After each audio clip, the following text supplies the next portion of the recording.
Our government is actively conspiring against us to withhold information about all of the silver that it has confiscated from the strategic stockpile.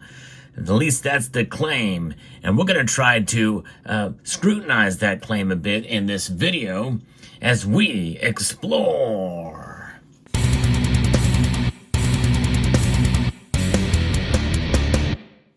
About a year ago, maybe a little longer than that, there was all the buzz about the military confiscating silver or raiding the strategic stockpile of silver reserves. But I've not really seen a whole lot of evidence of that. However, there is no mistake about it that the U.S. military uses a lot of silver for their wares. Yes, indeed. Everything from jet fighters to missile technology, and everything is becoming more digital these days. So that means more silver is needed, especially nowadays with a lot of American weapons going to Ukraine and other places. And really, military and uses of silver have been increases as there's more military activity. But I'm going to be referencing a piece here that's been sent to me by Stockpile just over a year ago from FX Street, from Jim Forrest Little. Talks a little bit about this, that I'm going to try to set the record straight about what this is about, because was this U.S. silver stockpile raided by the Department of Defense? Well, my answer to that is no, and a pretty emphatic no, as well, as I've not seen any evidence of the contrary. However, there are some things, there's a little bit of nuance, and in this discussion, we're going to get into exactly what that is and what would be considered a raid, for instance. Silver, we know, has been used for thousands of years as ornaments and utensils for trade and the basis for many monetary systems. Of all the metals, pure silver has the whitest color. In other words, no color at all, right? Or a reflection of all the colors when you think about it. It's got the highest optical reflectivity and the highest thermal and electrical conductivity. Those alone make it very valuable for military applications, among other applications. So whenever you read some precious metals experts discussing the industrial uses of silver, we know that it is essential for jewelry, electronics, medical, solar, electric vehicles, and green energy storage systems. But what about military use? And so Mr. Little was claiming that it is his fervent belief, which means it's just an opinion. It's a valued opinion, but an opinion nonetheless, that the military and aerospace usage of silver gobbles up as much as a third of all silver used by industry. And that is a possibility, but we don't know. We really don't know. And there's a reason why we don't know either, and probably a good reason. It's probably a very good reason why we don't know that. In fact, the U.S. government, Department of Defense, Department of Energy, and the Department of Interior, and the U.S. Geological Survey collectively have suppressed us and stopped reporting on silver inventories starting around the 1996 or 1995 to 1996 time frame. I've actually reported on that before. What they have suppressed is the silver usage data. And so therefore, one can make an inference that essentially they suppressed that data so they could raid the silver stockpiles. But in reality, that the silver stockpiles have been, quote, raided long before that. We have evidence on your screen right here. I'll get to that in a moment. But when you think about buying and selling precious metals, well, you got to think about when is the best time to buy and when's the best time to sell. But if you're considering buying, I hope you will consider Summit Metals. They're the sponsor of the channel, and they have really good prices on silver right now. So check them out at summitmetals.com. Great people over there. So for most of the 20th century, the United States Bureau of Mines was the primary United States government agency conducting scientific research and disseminating information on the extraction, processing, use, and conservation of mineral resources. But that bureau was abolished in 1996. And essentially that is the same time that the Department of Defense started pretending silver was not important to them. And that's the opinion of Mr. Little. So if we examine and start documenting massive uses of silver that are not on the historic record.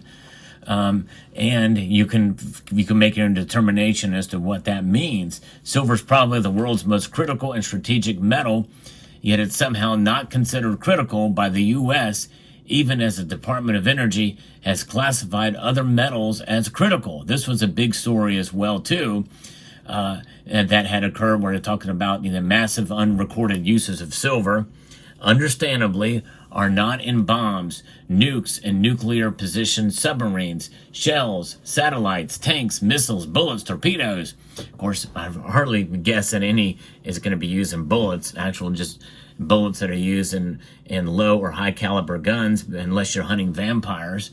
But nonetheless, as well as anything that has electronics in it for military application, which includes torpedoes, conventional submarines, rockets, and dozens, and really probably hundreds of other military applications. In 2021, the United States imported 6,500 million tons of silver. The United States is 79% import reliant for its silver needs. But keep in mind that there's still a lot of silver that is being mined also in the United States, but not as much. We are reliant. From 2017 to 2020, Mexico provided 47% of these imports, followed by 23% from Canada, 4% from Chile, and 4% from Poland. Likely that may increase now that they found other strategic stockpiles of silver there. So we can assume Russia was also a heavy importer among this opaque other 22%. The 2023 final critical minerals list published by the Department of Energy has determined the following critical materials for energy. And they list them all from A to Z. And the Secretary of Interior, acting through the Director of the U.S. Geological Survey, published a 2022 final list of critical minerals, and includes 50, in fact more than others, of which gold and silver is not listed. And silver would have fallen between scandium and tantalum, and gold isn't on the list either. He sees a pattern there. What is one of the first things a silver investor learns about silver? How necessary silver is used in industrial sectors, including energy systems. However, that does not mean that it meets the criteria to be a critical element. I've actually debunked this in a video before about what a critical element is and why these other minerals are considered that. Because as far as to meet the demand, and even though aluminum is on that list, the first metal on that list for both these lists, it's about being able to get it through the supply chains, and there's problems in the supply chains for geopolitical reasons and others. That is why these metals are very are on there on that list, because it is so critical, and with this amount of supply to be able to get those minerals, because of geopolitics and other reasons, is why they're on there critically. And silver, though it is the most diverse metal in the periodic table, well, there's no problems getting it from Mexico, none whatsoever, or from the other places that are on the list. You know, there's just not enough. There's enough silver to meet the needs and demand. It is not considered critical. It is a critical element, but not on the criticals list for that reason, which is the difference between a metal like aluminum and even platinum and palladium, because those are obviously under threat for a myriad of different reasons. And also, you can see that platinum's price has not really moved a whole lot, neither has palladium's, and aluminum is very abundant, although processing it is not as easy, and also the supply chains involved in it, because so much is needed. It's not there. So it's very interesting to see, but I think that is the reason. So he's making a correlation between the critical minerals list and the rating of silver, and silver is not on a list, and think that they're hiding something. Now, we know that silver is critical for a lot of secrecy reasons as well. It's critical to nuclear power generation too. But how critical was it? Because they really, there was one other metal that was needed far more than silver. But let's get into this. On August 29th, 1942, Secretary of War Henry Stimson formally requested silver from the Secretary of the Treasury, Henry Morgenthau Jr. The silver was then processed into silver wire, which I've shown on my channel before, from nuclear submarines. I'm just search on my channel for silver wire, the video will pop up. It transformed, or silver hair rather, it looks like hair. Search for silver hair. Transformed into large coils which played a crucial role in the uranium enrichment process.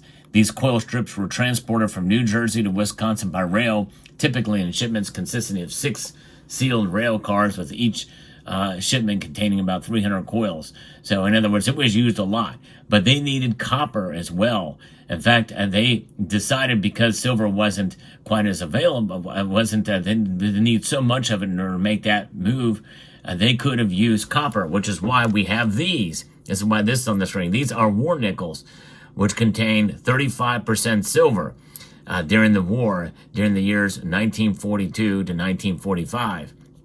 Precisely because of the military applications in general, but also up to and including the nuclear operations. So silver was abundant enough, still used in our money. It was still used in full force in dimes and in quarters and $50 during the war years. And very common, by the way. There was a lot of those minted during those war years. So I think in a sense that kind of debunks that.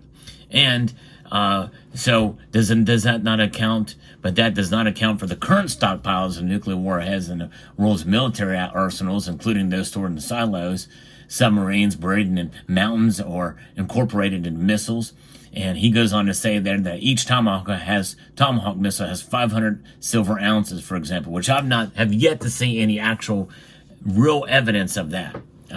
Somebody said that there's a piece of paper out there that's been shared by somebody that proves it. I have yet to see it, and I think there's only one aspect of it, and I don't know. But we know there's a lot of silver used in those things, but I don't think it's as much as some people say. People tend to inflate the numbers whenever there's secrecy involved. And in reality, likely, probably, if anything, any organizations can be more efficient with resources, it's probably going to be the U.S. military, which means probably there may be even less silver being used in some of those products. But again, the jury is still out there, because they could be using silver batteries, possibly silver-infused batteries, which would require more silver. So notwithstanding, but what about this stockpile? I would say that the real rating of the stockpile per se, and probably was done completely legally. We had a lot of silver, a heck of a lot of silver. This is one of the impetus for creating the American Eagle Silver Eagle here, the American Eagle program. And that is a lot of silver from the stockpiles was used for these coins themselves. And so that is really your biggest example of what the rating of the stockpile was, in a sense, if you want to use that term, was for the American Eagle program. A completely benign program that's really helps us, because we have silver that is backed by the government, by law, and so there it is. So I don't know that there has been an actual rating of the stockpiles, and the thing is that most of that silver stockpile is gone, if not completely gone. The only silver we have left is for, essentially, for the government, is for military uses, which they're getting from probably the open market, likely, and then also silver that is used for coins and here in the United States of America. But nonetheless, coins and metals. How much silver does the military have? I don't know, but it's easy to get. Apparently, it's pretty easy for them to get, and they've not listed as a critical mineral here. For one reason or another. The secrecy probably is something that they're going to keep. There's a lot of military secrets. It's just a fact of life. We're never going to know everything. There's some things that would be nice to know. There's some things that I think they're covering up that they shouldn't. But I think the amount of silver used in certain products in the military is not something that we really need to know. It doesn't change the calculus. It should not change your calculus in terms of how you stack your precious metals, and your silver especially, because silver is rare enough and utilized enough that the market is, we couldn't survive, I don't think, today without silver.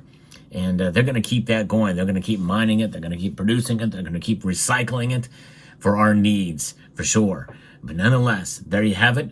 So let me know what your thoughts are in the comment section below. And by the way, I'm open-minded to the possibility that there maybe is actual documentation of a raiding of the stockpile, of the strategic stockpile back then, or even somewhat now, for that. I'm sure some of it was used, but again, it probably was known within the annals of the government as to what it was needed for emergencies or what have you.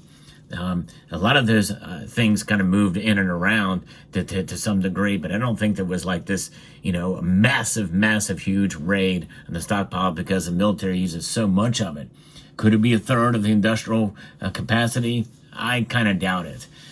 There's a heck of a lot of industrial capacity that is really amped up in the last 10 years even.